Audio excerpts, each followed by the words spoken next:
जय माँ काली, कैसे हो आप सब। स्वागत है आप सभी का एक नए वीडियो में। आज की वीडियो में हम उन शक्तियों के बारे में जानेंगे जो हर पल हमारे साथ रहती हैं।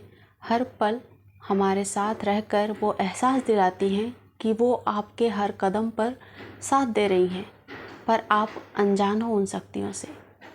हम भक्ति भजन किस लिए करते हैं? ताकि हमें ये एहसास हो सके हम अपने इष्ट की भक्ति करते, कुल देवी देवता की भक्ति करते। हम जिस भी शक्ति की उपासना करते हैं उस शक्ति का सानिध्य पाने के लिए, उस शक्ति का प्रेम पाने के लिए ही तो हम साधना करते हैं, नाम जाप करते, मंत्र जाप करते। और जब वो एहसास में नहीं आता है तो हम उदास हो जाते हैं, या फिर हमें लगता है कि जो शक्ति है वो हमसे नाखुश है। क्या करें, क्या उपाय करें? उसके लिए आप बहुत सारे भगत लोग के पास जाओगे, गुरुओं के पास जाओगे, साधु सन्यासियों के पास जाओगे, पर वो शक्ति आपके पास है, उसे महसूस तो करो। और उसी के लिए ये वीडियो है। इस वीडियो को अगर आपने पूरा देखा तो आप भी अपने शक्ति का सानिध्य आसानी से महसूस कर पाएंगे, अपनी शक्ति का एहसास हर पल कर पाएंगे। देखिए, ये जो ब्रह्मांड है उसके नियम होते हैं, और ये ब्रह्मांड का हर जीव, हर शक्ति उस नियम से बंधा है। उस नियम को तोड़कर कोई भी शक्ति अपना कार्य नहीं करती। जो शक्तियाँ होती हैं वो सूक्ष्म रूप से हमारे आसपास होती हैं, हर पल होती हैं, हर पल हमें मार्गदर्शन देती हैं। लेकिन ज़्यादातर जो सिद्ध शक्तियाँ होती हैं, जिनको हम मंत्र के द्वारा सिद्ध करते हैं, जिनकी हम साधना उपासना करके सिद्ध करते हैं, वो शक्तियाँ हमें स्वप्न के माध्यम से जो चीज़ें हैं वो उसका एहसास कराती हैं, पूर्वाभास कराती हैं, या फिर आपके अनुभव में कुछ बातों को डालकर संकेतों के द्वारा वो आपसे बात करती हैं, बात करने की कोशिश करती हैं। बस आप समझ नहीं पाते हो। आपको लगता है कि ये मेरे पर्सनल अनुभव हैं या फिर ये मेरे खुद के स्वप्न हैं, पर वो स्वप्न, देखिए, नॉर्मल व्यक्ति के जो स्वप्न होते हैं वो खुद के हो सकते हैं। नॉर्मल व्यक्ति के अनुभव उसके अपने अनुभव हो सकते हैं। लेकिन जो भी व्यक्ति साधना मार्ग में जुड़ चुका है, मंत्र जाप कर रहा है, नाम जाप कर रहा है, या फिर कड़ी साधना तपस्या कर रहा है, उसके अनुभव उसके नहीं होते, ना उसके स्वप्न उसके खुद के होते हैं। उसका जीवन ही उसका नहीं होता है, क्योंकि कोई भी साधक संकल्प के जरिए या फिर किसी भी माध्यम से कभी न कभी वो शक्ति को अपना सब कुछ समर्पित कर देता है। और जब आपने सब कुछ अपना शक्ति को समर्पित कर दिया है तो ना आपके अनुभव अपने हैं, ना ही आपका स्वप्न अपना है। तो वो शक्तियाँ हैं जो आपको स्वप्न में कुछ न कुछ दिखाते रहती हैं। आपको मैं उदाहरण के लिए एक अपना स्वप्न आपके सामने रख रही हूँ, उसको आप बड़े ही ध्यान से सुनिएगा, समझिएगा। यकीन करना ना करना ये आपके ऊपर है, पर ये सच्चाई है। और देखिए, साधना का ना एक स्तर होता है। उस स्तर पर पहुँचने के बाद, यानी कि साधना का एक एक स्तर होता है। जैसे जैसे आप साधना में, मंत्र जाप में एक एक कदम ऊपर चढ़ते जाएंगे, आपको आभास और जो पूर्वाभास कहते हैं, या फिर जो घटनाएं घटने वाली हैं उसका आभास, वो सब कुछ धीरे धीरे बढ़ता जाएगा। शुरुआत में हम अपने दायरे में सीमित रहते हैं, हम अपने बारे में जान सकते हैं, पर दूसरों के बारे में नहीं जान सकते। लेकिन जैसे जैसे आप साधना में आगे बढ़ते हैं, आप दूसरों के बारे में जानने लगते हैं और साधना आगे बढ़ती है।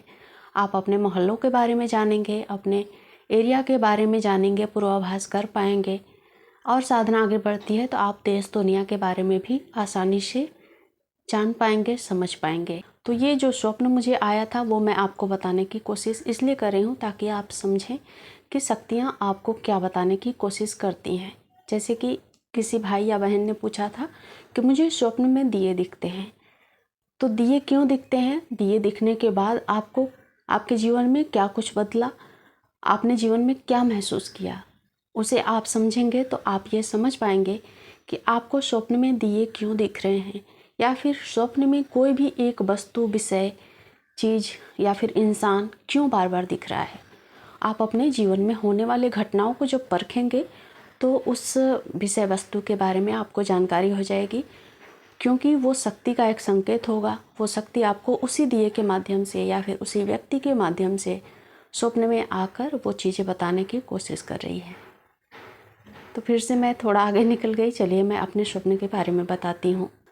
अभी आपने देखा कुछ समय से अपने देश में क्या कुछ चल रहा है। कहीं पर बाढ़ आई हुई है, कहीं पर पहाड़ गिर रहे हैं, कहीं पर कुछ हो रहा है, मतलब हर तरफ सिर्फ मौत, तबाही। तो मैंने जब बाढ़ नहीं आई थी पंजाब से शुरुआत हुई थी। पंजाब में जब बाढ़ नहीं आई थी, जब कहीं पर भी लैंडस्लाइड नहीं हुए थे, तब मैंने स्वप्न देखा महाकाली माँ के जो खप्पर होता है उसके स्वरूप का मुझे स्वप्न में दर्शन हुआ। वो खप्पर इतना बड़ा था जैसे कि एक तालाब हो। उसके जो खप्पर कैसा होता है, कटोरे के जैसा होता है ना, तो खप्पर के ऊपर जो ऊपर होता है ना, कटोरे के ऊपर जो धारियाँ होती हैं, वैसा ही वो खप्पर भी दिख रहा था। तो उस धारी के ऊपर ना ब्लड होता है, खून होता है ना, वो सूख गया था। वो खून से भरा हुआ खप्पर मुझे दिखा, माँ काली का खप्पर। और आपको पता होगा कि इस समय जो कलयुग की जागृत देवी देवताओं में से एक है माँ काली। देवता में हनुमान जी हैं, खाटू श्याम जी हैं, इस तरह से बहुत सारी देवी देवता जो हैं इस समय जागृत हैं और वो हर पल इंसान को सतर्क कर रहे हैं, चेता रहे हैं कि अभी वक्त है, सुधर जाओ। तो इस तरह से मैंने उस खप्पर का दर्शन किया स्वप्न में। और कुछ समय के बाद वैष्णो देवी में घटना हुई, फिर पंजाब में बाढ़ आई, उसके बाद उत्तराखंड, हिमाचल, हर जगह पे पहाड़ गिरना, बादल फटना, ये सारी घटनाएं घट रही हैं। इसमें जीव जंतु, इंसान, हर किसी की मौत हुई, हर किसी को नुकसान हुआ। तो ये एक माँ काली का संदेश था विश्व स्तर पर। तो ऐसे संदेश जो साधक होते हैं उनको हर पल शक्तियाँ देती हैं। जिस शक्ति की आप साधना कर रहे हो वो शक्ति आपके हर पल आपके साथ रहेगी, कुछ न कुछ संकेत देगी। ऐसा नहीं है कि ये संकेत मुझे मिला तो आपको भी मिलेगा, या फिर दिया वाला संकेत, या फिर आपके जो पूर्वज आते हैं स्वप्न में तो उसका संकेत। हर किसी का जो स्वप्न संकेत होता है वो अलग होता है, भाव संकेत होता है वो अलग होता है। तो इस तरह से अपने विचारों को, अपने भावनाओं को पढ़ने की कोशिश करेंगे, ये स्वयं का काम होता है। तो जैसे जैसे आप साधना में, मंत्र जाप में और निपुण हो जाएंगे, अच्छे से आप विश्वास अपने ईश्वर पर करने लग जाएंगे, तो आपको सब कुछ समझ आने लग जाएगा। सबसे बड़ी बात होती है अपने ईश्वर पर विश्वास कर पाना। देखिए, अविश्वास के बहुत सारे कारण होते हैं, लेकिन ईश्वर पर विश्वास करने का एक ही कारण होता है, ईश्वर को जान लेना। जो व्यक्ति ईश्वर को जान गया है वो ईश्वर पर कभी अविश्वास नहीं करेगा, चाहे उसके जीवन में कितनी भी मुश्किल परिस्थिति आ जाए। तो उम्मीद है इस वीडियो से आपको अपने सभी प्रश्नों के जवाब मिल गए होंगे। अगर अध्यात्म से रिलेटेड कोई भी प्रश्न आपके मन में उठ रहा हो तो मुझे आप कमेंट करें, मैं आपके लिए वीडियो लेकर ज़रूर आऊँगी। जय माँ काली, जय माता दी।